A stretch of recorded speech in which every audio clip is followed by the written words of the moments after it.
You're listening to the Get Out and Drive podcast with John, CustomCarNerd Meyer, and Jason, OldeCarrGuy Carr.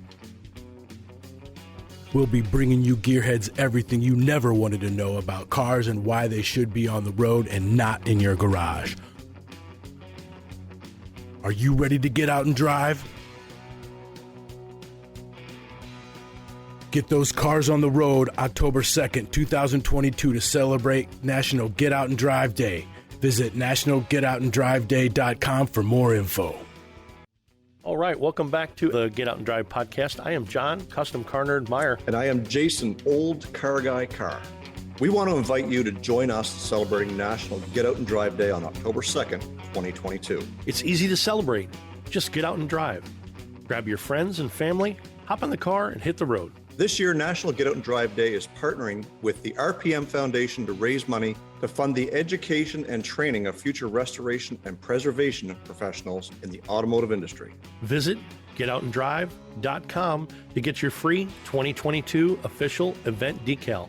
Be sure to make a donation to the National Get Out and Drive Day fundraiser benefiting the RPM Foundation while you're there. Are you ready to get out and drive? Guys, welcome back to another great Detour episode of the Get Out and Drive podcast. My name is Jason, OldeCarrGuy Carr. I am John, CustomCarNerd Meyer. John, isn't it great when you pull in somewhere into a public setting that you don't want to be at and you find that one guy in the crowd who just knows a little bit of something that you like to talk about, and within the matter of about 5 minutes, you become like best friends. You can see the car guy. You cannot swing a stick and you'll find a car guy somewhere. Car guys, car girls, it's all encompassing, but absolutely. You can find them in a minute. And that's part of, when your wife drags you off, or your girlfriend or whatever drags you off into doing something you don't want to do. And then all of a sudden you find that one guy and you're just like, dude, where have you been my whole life? You're like, I want to talk cars. I want to talk this and that. We just happen to have somebody here tonight that is that guy, and I'm pretty excited to start picking his brain. Carl Anthony, welcome to the Get Out and Drive podcast. Oh, John and Jason, thank you for having me. And as we are fond of saying over at Automoblog, we came for the cars, but we stayed for the people. And the car business isn't really the car business. The car business is the people business. So you can always teach the car stuff.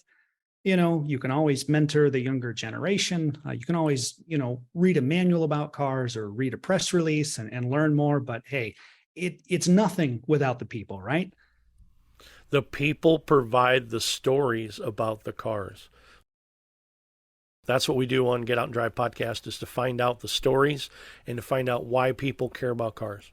What drives you? So, Carl, go ahead and tell us a little bit about where you're from as far as the podcast community goes and what your background is in the automotive world. Yeah, sure. So I grew up in rural Iowa, Northwest Iowa to be exact. And there's only three types of vehicles that exist in that section of the world. And that's a Dodge truck, a Chevy truck, and a Ford truck. And you were one of those three. And then maybe there was like a minivan, because your parents had a minivan, but basically you were a truck person. So went to a small college called Iowa Western, which is in Council Bluffs, just the other side of the Missouri River from Omaha. I got a degree in radio and television. So I spent a good part of the early to mid 2000s in commercial radio around the Midwest, stations like KIWR, KEZO, KJN, Kello FM. And then I moved to Sioux Falls in 2009 just to be closer to family. And I started selling cars at Sioux Falls Ford. The dealership is still there in the city. It's part of the Rydell group of stores. And my really first introduction into selling cars, by the time I had done my training and had gotten my master certification, my really first time on the showroom floor was Cash for Clunkers. And what an experience that was that summer in 2009. Wow.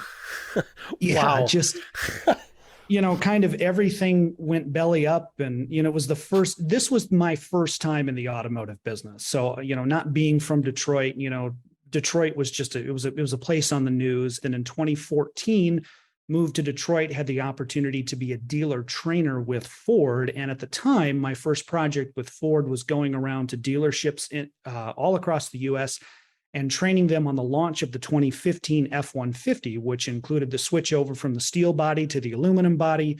That led to dealer training work with Volvo as well as Honda when they relaunched the Ridgeline, when Volvo launched the XC90, and then for Mercedes-Benz as well, which is great experience. Short time after that, I ended up on Chevy's national truck team and Chevy's racing team. These are two large-scale experiential marketing programs that tour the United States. So you're talking state fairs, trade shows, NASCAR races, IndyCar races, any place you could put a Chevy vehicle. I was there with my colleagues. Later joined FCA. It was not Stellantis at the time. It was still FCA. And I was on their auto show. I was the Charger Challenger guy because I was from Detroit. So I was on the auto show circuit. Was working Automoblog on the side, I guess you could say. It was something that I was not doing full-time. It felt like full-time, but I wasn't doing it like a full-time job. I was writing in hotel rooms as I was traveling, was writing on nights and weekends when I would get home. But the site slowly grew. We have a wonderful team. So Automoblog is there, automoblog.net, because we're a very old site established in 2006. So we still have the .net, but we launched AutoVision News in 2020, which is really focused on the ADAS, future mobility, autonomous driving, and electrification sector. And that leads me up to tonight where I'm with you fine gentlemen. And that's sort of the Reader's Digest version. Nice. Nice. Jason's got a bunch of questions that we're going to ask you, and it'll be rapid fire answers. We want to kind of loosen things up. We want to, shake those hands off, relax a little bit. Okay. Carl Anthony, are you ready? I think I can handle this. I really do. Yeah, let's do it. Okay. So we're going to start off with favorite movie car. Oh, you guys are going to hate me for this because it's so obvious. Eleanor from Gone in 60 Seconds, the 2000 remake. I know it's totally obvious. Sorry. Who hired this guy? Who got this guy? Right. Paul, turn this off. That was my Stay Puft Marshmallow Man moment. It just popped into my head and it wasn't supposed to. And I know I should have, Harrison Ford's vehicle in American Graffiti. Sorry, guys. No, it's fine. No. There's the car right there, the fastest car in the valley. So that's okay because we just gained about 10,000 followers. So let's move on to the next question. What is your favorite car movie? My favorite car movie is Winning, The Racing Life of Paul Newman. What was your first car? My first car was a 1991 red Geostorm. What's your current car? 2022 Hyundai Kona. What was the worst car you ever owned? 2014 Ford Focus. Had the transmission issue. They still have that issue. Yeah. Facebook Marketplace or eBay? I've never bought anything online. True story. There you go. So favorite music genre? Rock, definitely. Alternative rock. 90s man, I betcha. Yep, totally. Lithium, Sirius XM. There you go. My jam. Yep. Anyways, favorite actor? Oh my word. I should have better prepared for this. Favorite actor? Man, I like Nicolas Cage. And there's the Gone in 60 Seconds thing again. LS, Hemi, or Coyote? Hemi. Last question. Back to the Future. Mm-hmm. 1, 2, or 3? First one. Absolutely. That is the rapid fire questions. You nailed every single one of them except for that music one about lithium on XM. Anyways, we'll forgive that. Let's jump right into tonight's discussion. Thanks, Carl, for being such a sport. That is fantastic. And by the way, Eleanor is yellow. And what's with not being able to duplicate a car that looks like Eleanor and call it Eleanor? Like, come on. Oh, there's a big reason behind that, Jason. Yeah. You know, right? H.B. Halicki's wife, she owns everything having to do with the E car. I can't even say the word Eleanor and H.B. Halicki in the same sentence. She'll sue me. But having everything to do with that, it's as bad as the Batmobile. And people were making so much money off of making gray Eleanor clone cars. She had to put a rein on it. And she did. And she found one company, and they are licensed to make Eleanor cars. It's terrible that this is the world that we've come to, that anybody on the planet can go out and make themselves a General Lee clone. Yep. And everybody is accepting of it as long as it's a 69. Well, sure. And not a 70, please. You know, Burt Reynolds' Bandit car, the General Lee, the Bullet. These are all iconic cars that people can go out and clone all they want. but yet you take one of the most movie famous cars, Gone in 60 Seconds, the E-car, Yeah. and they poo-poo it. If I had a DeLorean to go back in time, just even a few minutes, I might change my answer here. No, there's no changing. Oh, You get one shot. That's why it's rapid fire. and I blew. I blew it, didn't I? You didn't blow, because I think there's a lot of guys out there who feel the same way that you There's do. a lot of people, and it's an age issue. Okay. It's kind of an age issue because I grew up, watching the original Gone in 60 Seconds VHS. So do you guys do this when you watch movies with cars in them? Like you're constantly evaluating where you're like, wait a second, those sound effects don't make sense. I was watching, it was in a hotel somewhere checking in one time when I was traveling on the road. I don't remember the TV show, but they had a TV on in the lobby and there was some chase and like the bad guy was driving a Toyota Tacoma, but as he would accelerate, there was a sound of a turbo. And I'm like, Toyota Tacomas don't have turbos. So if there's ever a car movie or a movie with a car in it, like I am not the person you want to sit with because I'm constantly evaluating it. No.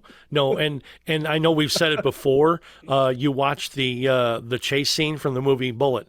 Now, after the Mustang crashes and it slides off the road for a bit, then he backs up and he keeps on going and you hear the second gear pop. And then a thing RPM, it keeps on going. That is the sound bite that they use in Smoking the Bandit. Really? Go back and listen to it. 110%. It's not kind of sort of like it. It's ripped. It is the exact sound bite.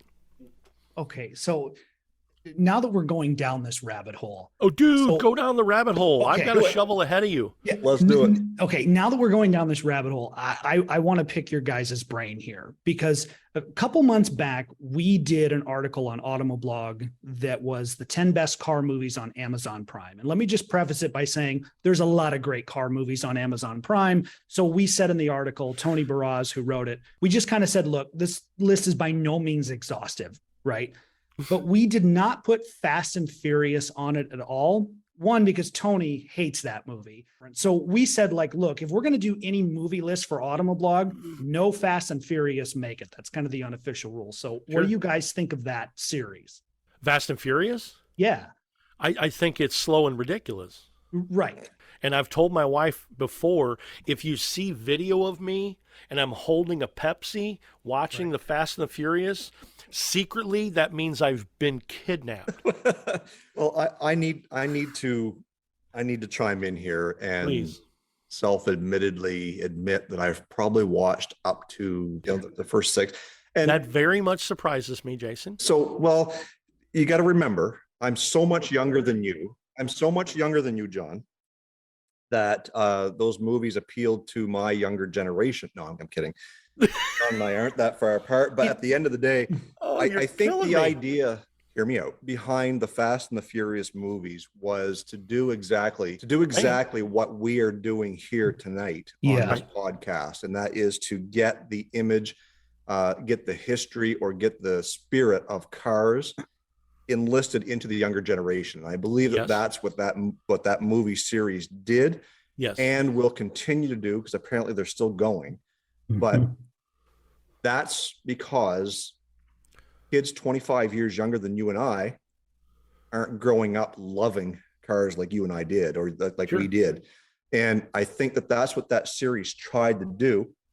And to some degree, I think they did it, because my young fella who's 22, grows up admiring the muscle car classics, but also the JDM quality of cars that came out of Japan that are all hot rodded and souped, and the Supra this and the So I'm not saying if it wasn't for that movie, it wouldn't have happened, but there's definitely a purpose for every single car movie made. And I believe that was where that one came into play.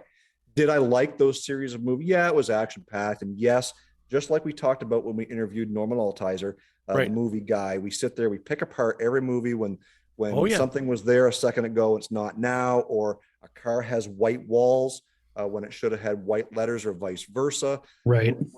Our wives hate us for watching these movies because we're so analytical of this stuff. Right. And, Jason, I think you're right, because the last couple of years, if you look at the Haggerty bull market list, it does reflect the changing taste for collectors. So older millennials and Gen Xers, they are gravitating. And I know how you guys talk about air quotes, right? So now I'm going to air quote here, but they're right. They're gravitating towards, quote, the cars of their youth, right? And the cars of their youth are not Detroit Muscle. They're not pre-war Packards, right?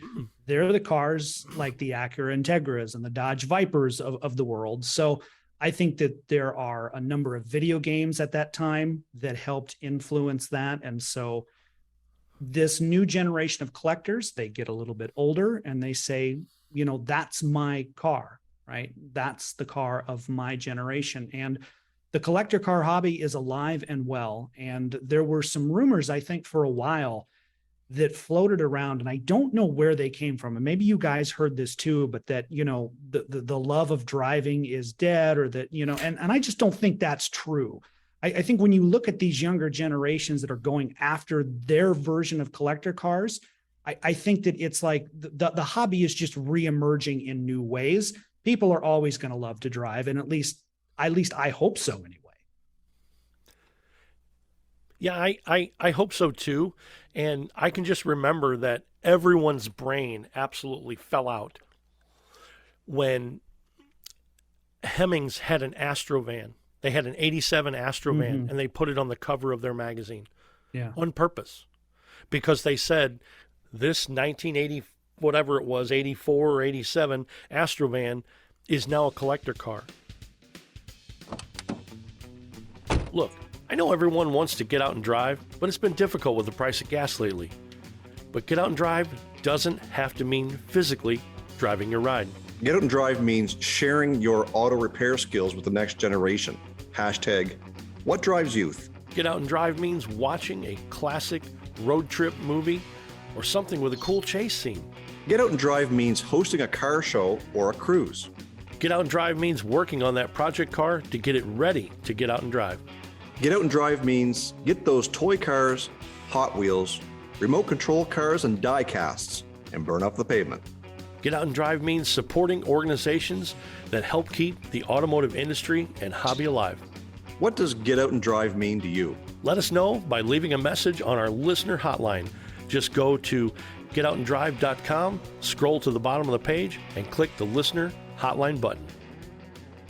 John, it's great to have some awesome Drive Day ambassadors joining our team all the way up and down the East Coast. We're heading inland. We're trying to make our way west. So if your name is not on this list and you want to be a Drive Day ambassador and you're out there somewhere in the Midwest or the Rockies or on the coast, let us know, because we want to get some stickers and some stuff out to you to help us get the word out of National Get Out and Drive Day. We better get back on the original topic, because we better hurry up. Yeah, we're going to run out of time, and we're going to make a detour on our detour episode. We're detouring on our detour. So, where we want to kind of go is we really want to start talking about, we all like to get out and drive, but with today's gas prices, the availability of cars and all that stuff, pricing, price gouging, the markups at the dealerships, all that sort of thing. This is the topic of what we really want to get into, and you've been there, you're part of that conversation, likely on a daily basis. As a used car dealer, I can't buy anything because what new car trades are coming in, they're keeping the good stuff. Right. And us used car dealers, we're stuck with all the garbage, and we're having to pay wicked amount of money for them. What are your thoughts on this whole lack of semiconductors, if that's what the problem is, or like, where's your whole thought process on this car sales, car buying issue today?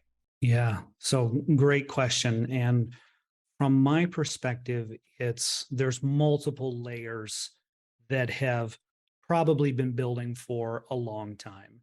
So, our gremlin on the wing, as it were, is a lot of things all at one time. Semiconductor shortage is probably the most obvious thing that comes to mind after the pandemic, where you see And you saw it here in Detroit, just lots full of vehicles that were sitting, just waiting.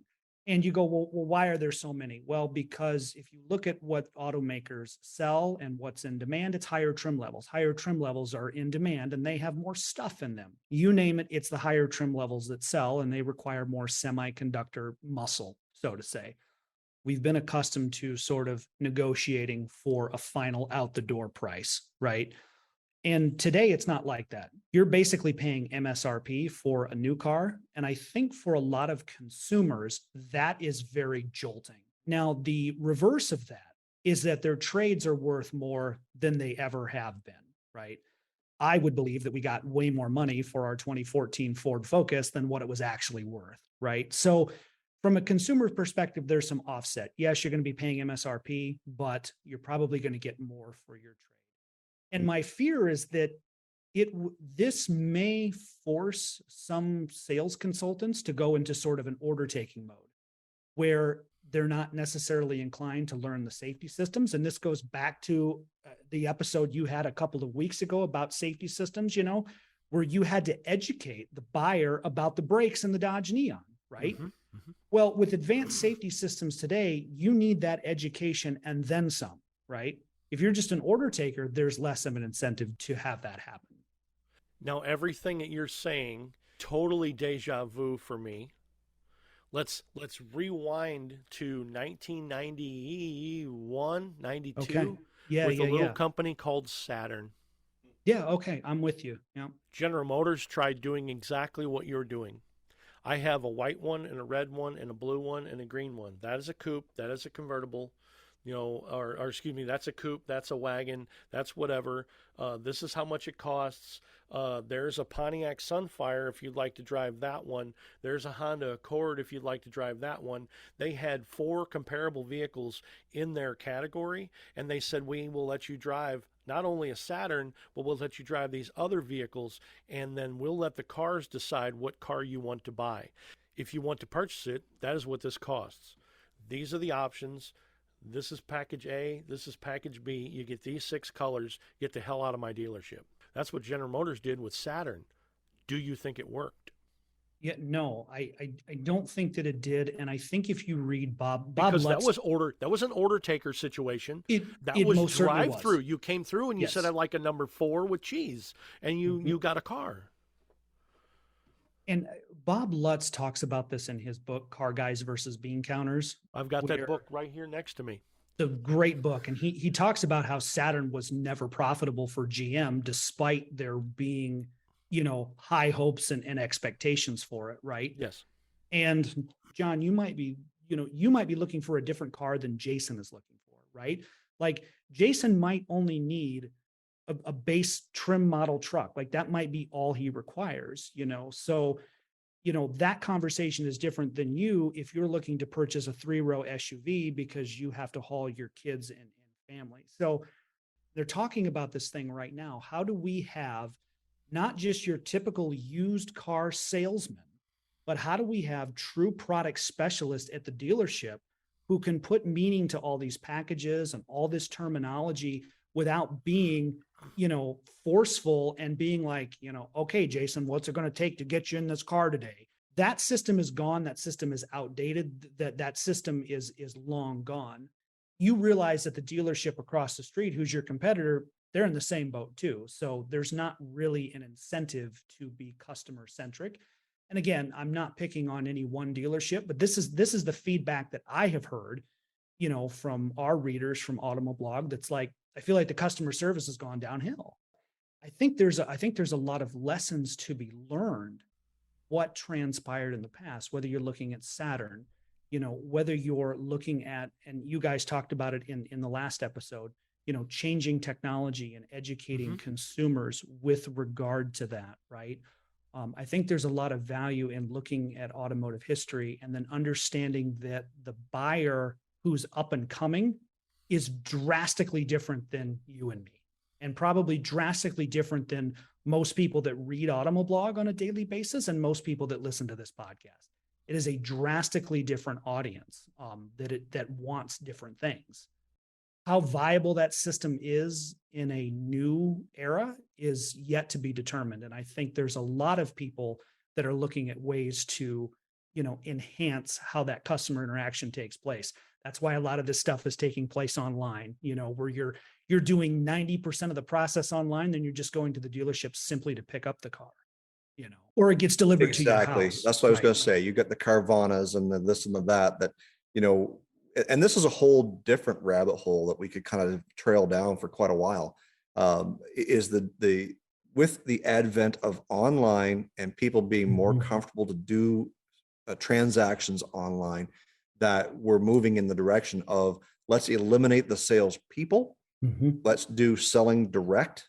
Right. And I think even I think I watched a video about Ford almost entertaining that same idea with electric vehicles in the future, and change the way the consumer buys. Rather than go down that rabbit hole, let's kind of take a step back here for a second and talk a little bit about the actual cars themselves. We've talked about the technology that's coming out, the semiconductor shortage, all this type of problems that we're dealing with at dealerships, the MSRPs being sold over, 20, 30, 40, $50,000 over MSRP. Market adjustment. Don't get me started on market adjustment. People are buying this stuff.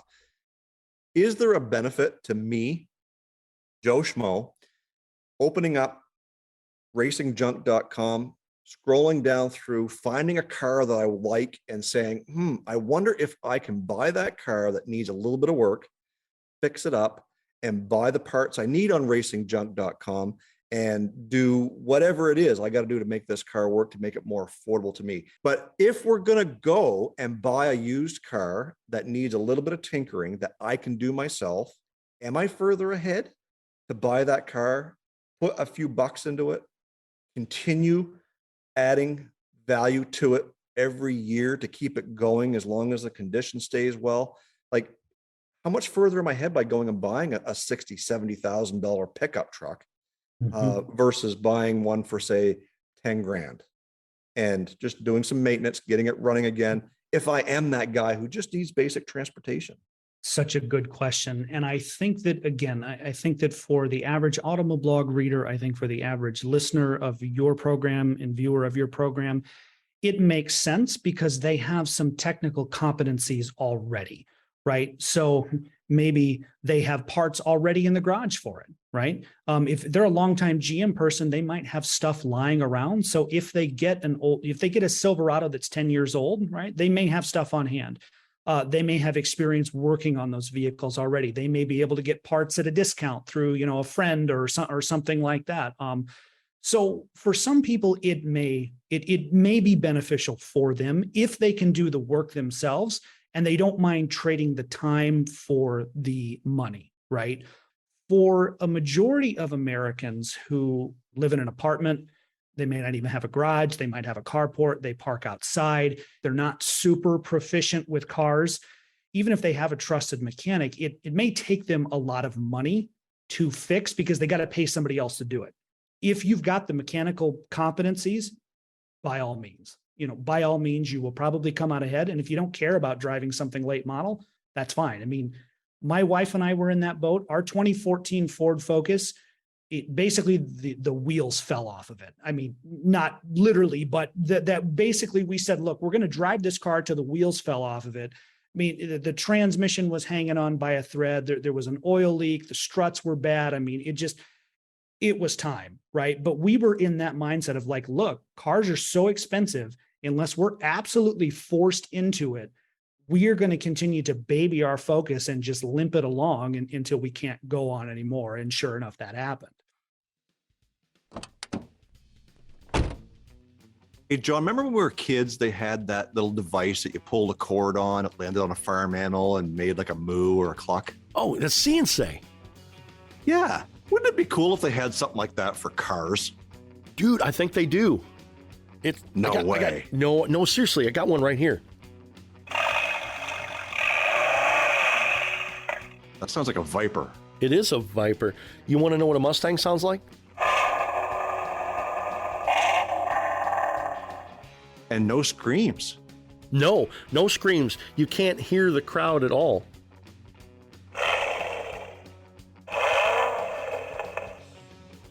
Where would you get a book like that? This book that we have is called What Cars Say, written by Rachel Alfonso, presented by Exotic Car Hacks. You can go to our website, getoutanddrive.com, and pick up a copy of your own. I'm going to head right over there right now. I think that's a fantastic idea. This is a great gift for kids or even adult children like myself. This is fantastic. Teaches kids about cars, has a really good story, and it tells about all the cars. And again, my favorite thing, this one here. Ooh, definitely Rolls Royce. It is a Rolls Royce because you step on the throttle pedal and it costs you money every time. This is fantastic. I think it's time to update my Christmas list. Definitely. Go to getoutanddrive.com, get your copy of What Cars Say. Our friends and the official marketplace of Get Out and Drive podcast, racingjunk.com, are back with another giveaway. This time, they have teamed up with S&W Performance to give away 3 lucky winners a $500 gift card. Make sure you head over to racingjunk.com for contest details. Hey, John, focus. Focus? They don't have good transmissions. No, they don't. It's like when they're always slipping. That's what I got, a Focus transmission. Yeah, you're always slipping. Oh. Your focus, for instance, at what point do we just say, enough is enough?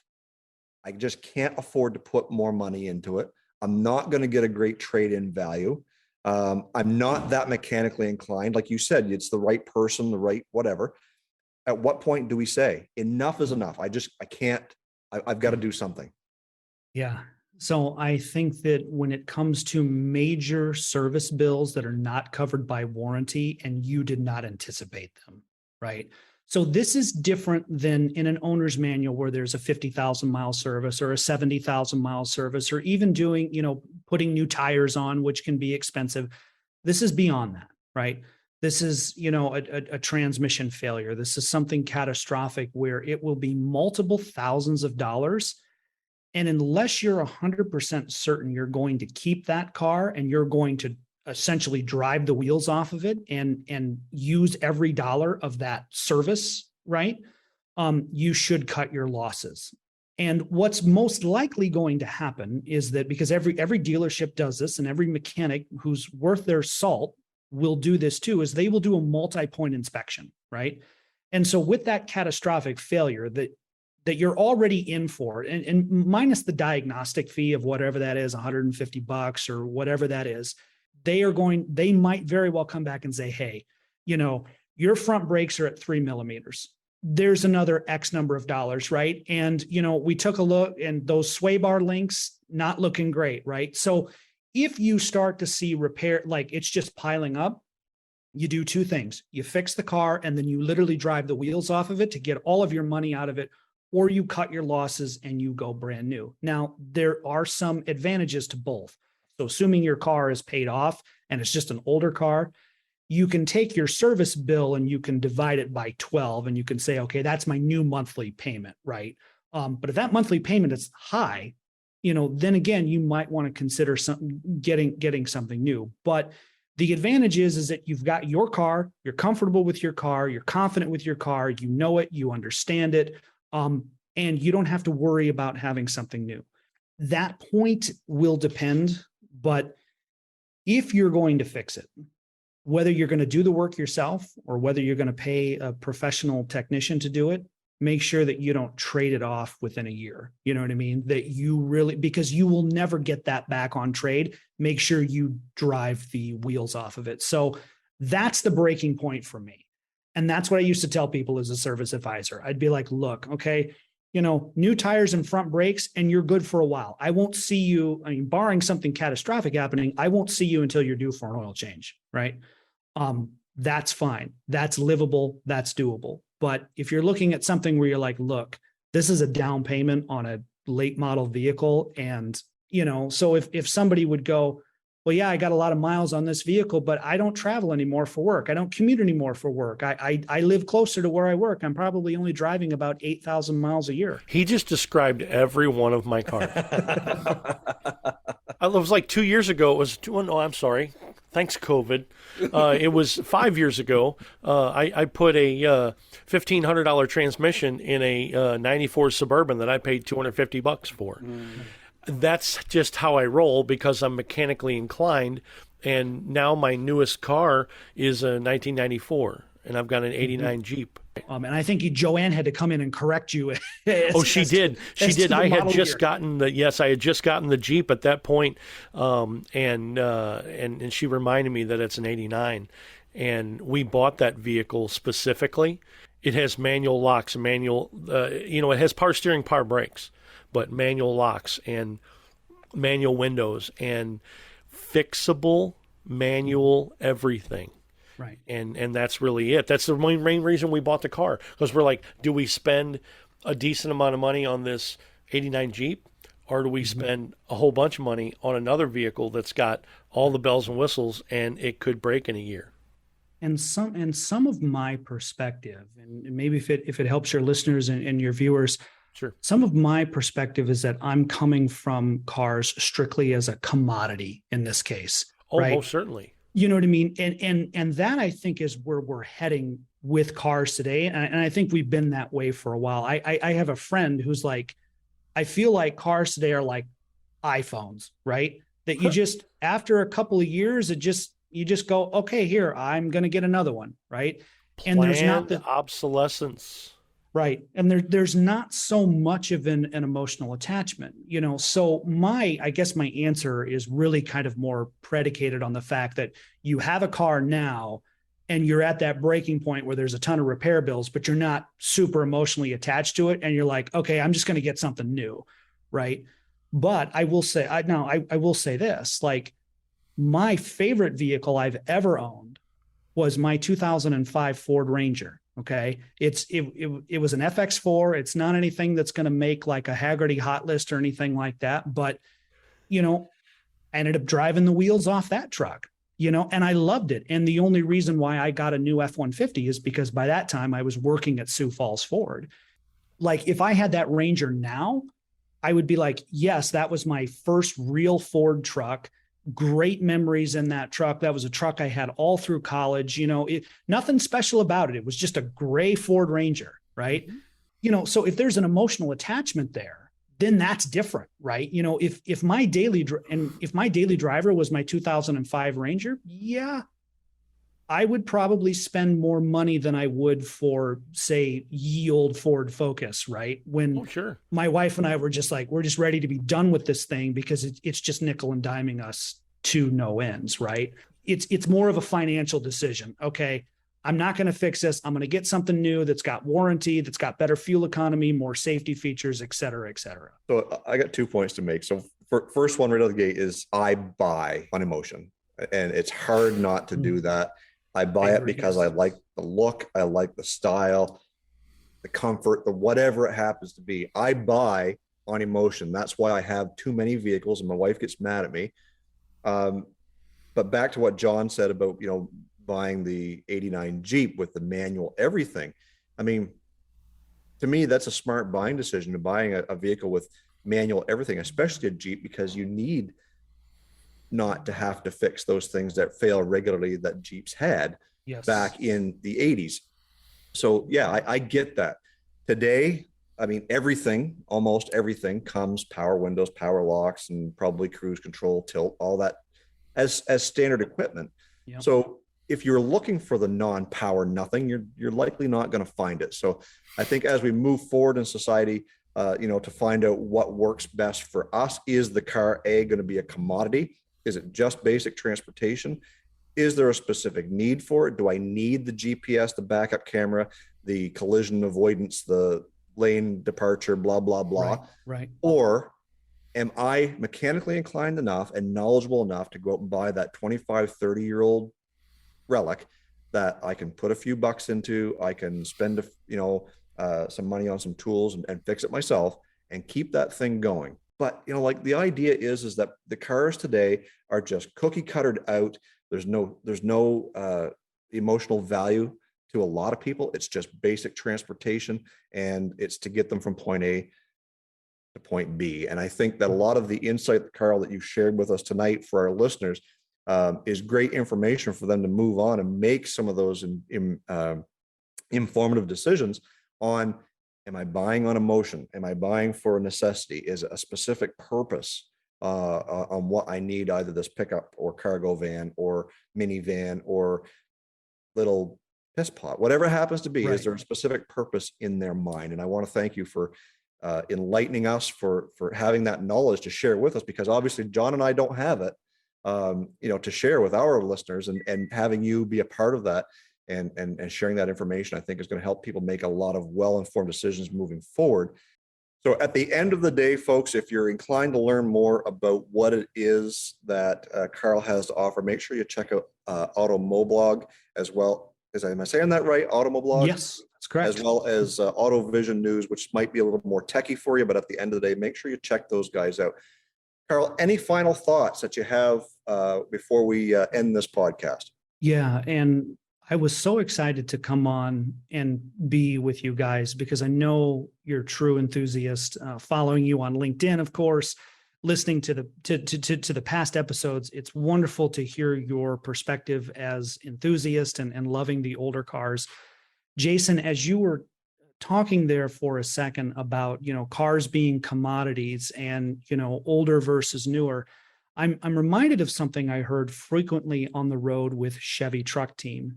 And I think there's a big disconnect with what automakers are saying in marketing and what's happening out in the real world when I'm going to go, and again, this was part of our job, was to take all that feedback, back to headquarters. But I think there's a real big disconnect, I think, sometimes between the glossy marketing, and I hope I don't get in trouble for saying this, but between the glossy marketing and between what actually transpires in the real world. And once you're out in the real world, and you really talk to customers, you find that it's quite different, right?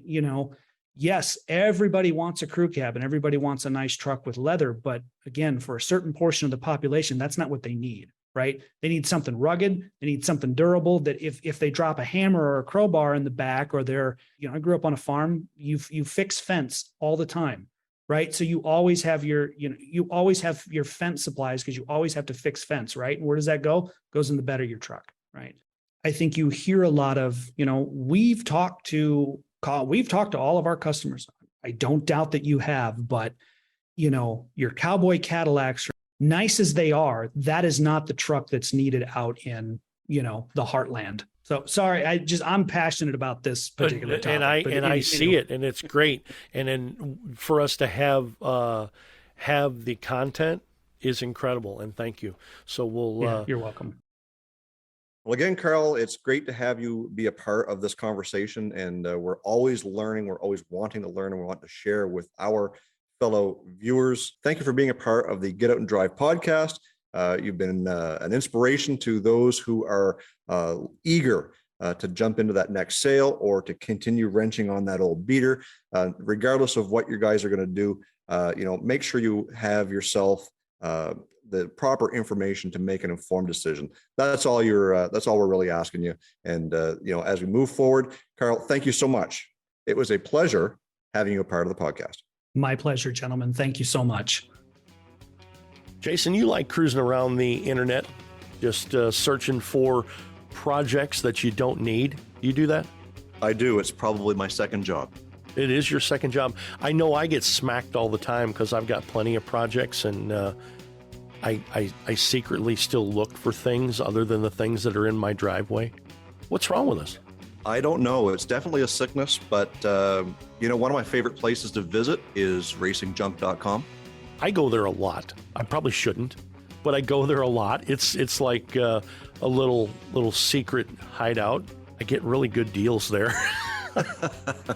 Yeah, I'm sorry I'm saying this on the podcast. I'm going to let out the secret, but I'm getting much better deals there than I am on a lot of other websites. Yeah, and not only can you buy and get good deals, but you can also sell your own junk and put money right in your pocket. Yeah, that's right. They don't charge any transaction fees. Just 100% of what I make through my ad, I keep. Absolutely. So if your wife is at you to clean out your garage for spring, you can post all your junk on racingjunk.com. Wow. Well, I'm gonna stop talking now. I'm gonna head out to the garage, and I'll probably be back in a little bit. But I'm gonna head out and clean up some stuff. I know I've got a ton of stuff to sell. Start making money today. Get out in racingjunk.com. Sell your stuff. Get money. Stick it in your pocket. You know, Jason, we sure get to talk a lot. Yes, and some of us more than others. Who, me? I'm not pointing any fingers. Yes, you are. But we want to hear from our listeners. Just go to our website, getoutandrive.com, scroll to the bottom of the page, and click the listener hotline button. We want to hear from you. Cool stories, breakdown stories, Questions, comments, hate mail, even hate mail? even hate mail. You got a car show in your area? Let us know. Tell us an interesting story. Let us know what you like to get out and drive. Speed over to our friends at racingjunk.com and sign up for a Pro Club membership. Use the code GETOUT to receive a discount when you sign up for a Pro Club membership. Cruise on over to our website, getoutanddrive.com, for all the info you never wanted to know about our podcast. Hit us up on our listener hotline, be the first to know what's happening, get industry news, and grab your Get Out and Drive merch. Connect with us on social media. Find us on Facebook, Instagram, and TikTok. Follow us on Twitter at Get Out and Drive Pod. What drives you?